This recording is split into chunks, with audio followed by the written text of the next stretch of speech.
Hello everyone, and I'm making this video because this is supposed to be my ultimate guide to how to raise your prices and why you should raise it. So we'll start with why you should raise it in the first place. So think about this, right?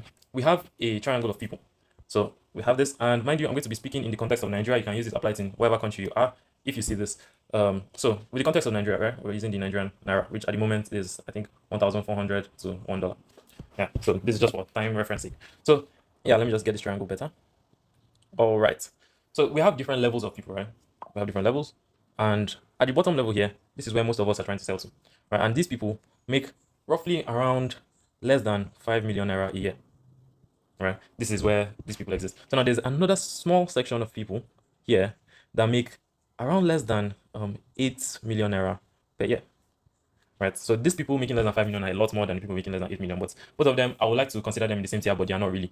So next up, we have the guys over here that are making just a little around that 15 million naira per year. So for context sake, this is like 1.2 million, maybe 1.5 million thereabouts per year, right? So now these are the people that are comfortable, right? They are not living the best life, but they don't have to struggle to put food on the table. Now the next tier is the people that make roughly like 30 million naira a year.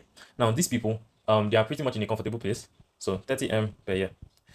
And some people may look at this and be like, oh, this video is BS, blah, blah, blah. This is just my personal view on how things are structured, especially in a country. And I'm looking at it in the grand scheme of things. So if you're in Lagos, Abuja, Port Harcourt, or like the happening cities, this structure may not be what you're seeing around. And just so you know, if this is not what you're seeing around, then you are in the privileged side of things. Because I have lived in the parts that are not as developed and the parts that are as developed. Right. So I've been able to see all this structure actually being laid out properly. So above this now we have the people that are quote unquote financially free. And these guys make roughly less than 100 million a year, right? So that's roughly like 8 million ish a month. Yeah, they pretty much have no issues with money. The money really isn't their problem. And yeah, this is, should I say, a sweet spot, right? And of course, we have the top for the richest men around, which actually this is not there are actually two tiers here. So there are the people that are making I think like less than less than 1 billion per year, and of course they are the top richest guys to name Elumelu, Dangote, and the rest. So this is what I'll call the like 1%. Actually, they're not the 1%. It's like 0.0000001%, but there's no space for that, so I'm going to write that there. So the pyramid goes like this for a particular reason. So the reason why the pyramid is like this is at the bottom of the pyramid, you can easily see that those have the most amount of people, and as you keep climbing up, right, the population decreases. The problem is that when you, in your product or your business, whatever, you're trying to look at the people around you and you're trying to price them like that. So first of all, why you shouldn't even do that, right? That's the first question. Why you shouldn't try to price like the people around you? That's because you're trying to look for those people as customers. So let's just assume a random business, like a very random business. And I've seen this happen like firsthand, right? So I was living in this part of Abuja, right? I was living in Asokoro at a point, and I was going to the gym, right? My gym was 35K, really cheap, or should I say around cheap. Then I was buying banana on the road. And anytime I get to that road, the banana always gets to like around 6K per bunch. I'm not even joking, 6K. And I was like, maybe this is how banana is just expensive, I was just starting out and let's say maybe banana is just that expensive. And then I started moving to different parts of Abuja and I'm like, buying banana for 2K, right? Mind you, this is a 3x increase. So the people selling banana in Asokoro, just because they're in Asokoro, the other people still in the same Abuja, they are selling it three times less the price. So these other people are making three times the money. So I could literally just arbitrage going from one part to another part and then I'll make three times my money. That's just painting into perspective how the people that you're serving matters, right? I mean, not just that, let's go deeper because I was trying to use a very simple business and my personal experience. So let's look at something in the lines of let's say a service like tailoring, for example, right? Tailoring. So of course, there's different qualities of this, right? So with the banana example, banana is banana everywhere, but this one now is a different quality of service, that kind of thing. So if you think about it this way, let's say I have a tailoring shop or something like very neat, the plan is there, like we do good jobs, right? But just because of the kind of people I'm serving, I will price maybe I make what should I say agbada for people in Nigeria. It's like they know what agbada is, but if you're not here, I'm sorry.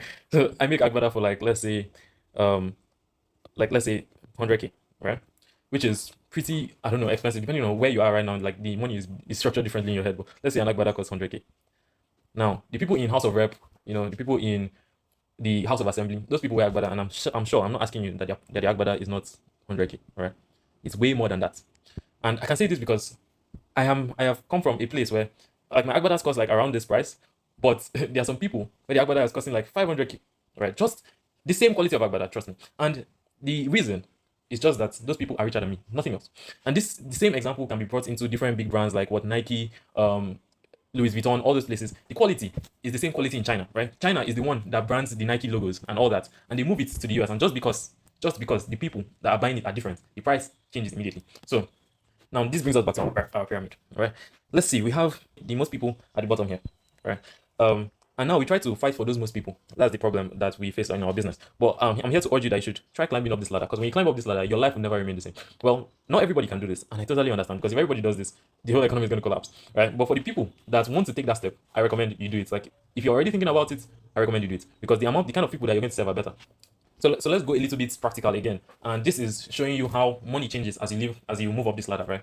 So as I said, I've been privileged to live in different parts of the country, and I see how money is being talked about and how money is, being portrayed. So let's think about this. So in Abuja, right, there's some places where I'll go to, and just a random normal mama puts, like, random kiosk can decide, like, selling food, and I'm going to spend like 10 5, right, 10 5 naira, and it's probably going to be like beans and plantain, right? And this only can happen because I'm in a city where this money doesn't seem that much, and the people around, right, that are buying this food, they are in this segment, right? This segment, or probably this segment too. But the thing is, some people now that are selling beans and plantain are selling it for, let's say, 2 5 or 3 5, right? Beans and plantain. Now let's try and raise these two prices. Let's try and raise these two prices. So if somebody's selling beans and plantain for 3 5, right? If the person wants to increase it by 500, the entire audience is going to be like, "Gosh, you're increasing it by 500. Like, why? Like, it's so expensive now. I'm not going to buy beans and plantain again just because it's 4,000 naira." Well, now let's look at the other guy, right? That is selling his beans and plantain for 10 5. If he starts selling it for 12,000 beans and plantain, trust me, the people that are paying for this guy will probably not even notice. Like, it's that bad, right? They're like, that extra 1 5. This guy is just trying to add 500, but this guy is trying to add 1 5. But the people are not noticing. Why? Because it's way, like, the amount of money they make relative to the price of this is unnecessary, right? Like, an extra 1 5 is like, what, an extra granite in the granite pack. So what I want to say now is, don't be scared to raise up your prices. And the good thing about raising up your prices is, one, you can raise it higher, which is like you have a better quality of audience that you can even raise it higher, just like this being some plantain guy. And two, you have less people to deal with. So if you had to, for these guys that are buying 4,000 naira 3 5 thing, if you had to serve 30 customers, right? This you had to, boil beans in like a very big pot, use so much gas, blah blah blah. For this guy here, you're just going to serve like 10, right? But that's fine, because if you do the math, assuming that both of you are cooking the beans at 2,000 naira, because of course cost of production is not different in different places. So 2,000 naira. This guy is making 1 5 gain, right? Assuming he's selling at 3 5, and this guy is making like 8 5 gain, right? Maybe there may be a lot of things that goes to his brand and whatnot that will end up netting this at like 7k gain or 6k gain. The difference between this is 4x, 4 times the money. And mind you, this guy at the top here is serving 10 people, so he has 60k to work with. This guy at the bottom here is spending 1 5 to on 30 people, and if you do the math, that's 45k. This guy that's serving less people with less amount of effort, less gas to cook, less everything, still making 60k. And that's just to show you what raising your prices, like, the amount of people that this is all they just need, right? Just change the kind of people that you are serving. Just change that alone, and like everything changes in the business. Like, you're gonna make more money, more times. You're gonna be able to raise the prices higher, especially if you have demand. Like, it's just it's totally crazy to me. And I mean, as you climb up the ladder, um, as I said, the number of people that you're working with starts reducing. So let's just take this example out. And now let's say we're into real estate, for example.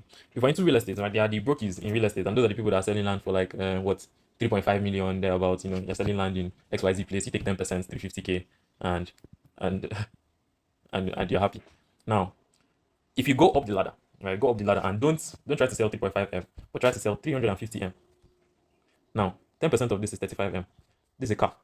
Like, you have bought a car from money that is not your own, because you're not the person that is paying this money. All you just needed to do was find somebody that's going to pay this money. And mind you, it's going to be easier to slap on an extra 10 million to this. So 350. And maybe if you go meet the guy and you're like, okay, the price is what, 360. This 10 million difference is like peanuts to them. Like, it doesn't matter. But for you, that's an extra 10M. And you have made 45M. Like, if you look at this number compared to this number, if you try to add an extra 500k to this to make it 4M, the person that you're selling to is going to be so scared to be able to pay that extra money. Now, this is just me painting the picture that all you need to do sometimes is just raise your prices, right?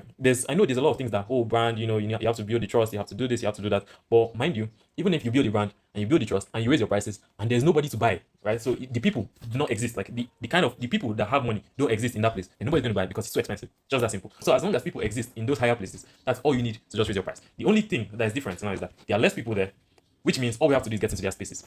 That's all you need. That's literally all. So with these few points of mine, this is just me putting together like a lot of my own personal experience, because I've seen people charge like so small for things that are so expensive. Like, a school owner was telling me they charge like 15k, and I was like, why can't you increase that to like 30k? And they're like, oh, they increased it to 17k, but people say it's too expensive. And I'm like, no way you're increasing by 2K and your audience is crying. Like that's just showing how bad the audience is. Right? So don't serve those guys. As I said, not everybody can serve the guys at the top because if that happens, the economy will collapse. And yeah, not everybody has the skill to do this that way. So what I recommend is you learn the skill to do this, and once you nail it, just run with it forever. Some of you have been in business for a bunch of years, and you have had enough proof to show the big boys that you are able to do this thing like properly, well, blah blah blah.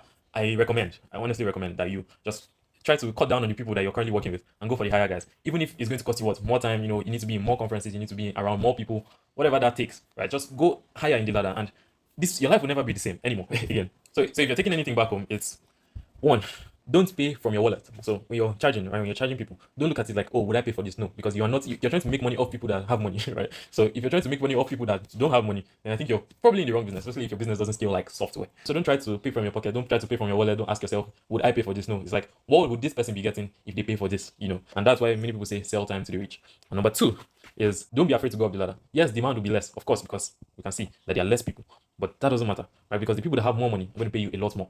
So with that said, I'm going to close with this one more example, and I'm going to drag a celebrity, honestly, and that would be Sariki Mota, right? So he sells cars that are worth like 15 million for roughly like what 22 million. That's a 7M extra added to his bottom line, and he's only able to do this one because he has the popularity. So he just posted on social media. Like there's nothing else he needed to do for the business. Just had to post on social media. And now the people that have money have seen him and they're like, okay, I want to get a car from there. Those people that have money, trust me, this 7M is peanuts to them. They don't care. Right? See, the video just gifted one guy a car. He was like, Sariki, how much is the car? 25M, great. 28M, great. Like he doesn't really care because that money he spends that in the casino in a day. So go up the ladder. You never regret it, and don't always try to price from your pocket because usually a lot of us are down here and want to make it up there, and you will not make it up there by selling to these guys down here, except you're selling software that scales. With that said, thank you everyone. I hope this lesson will stand the test of time. Have a good day. Have a good day, guys.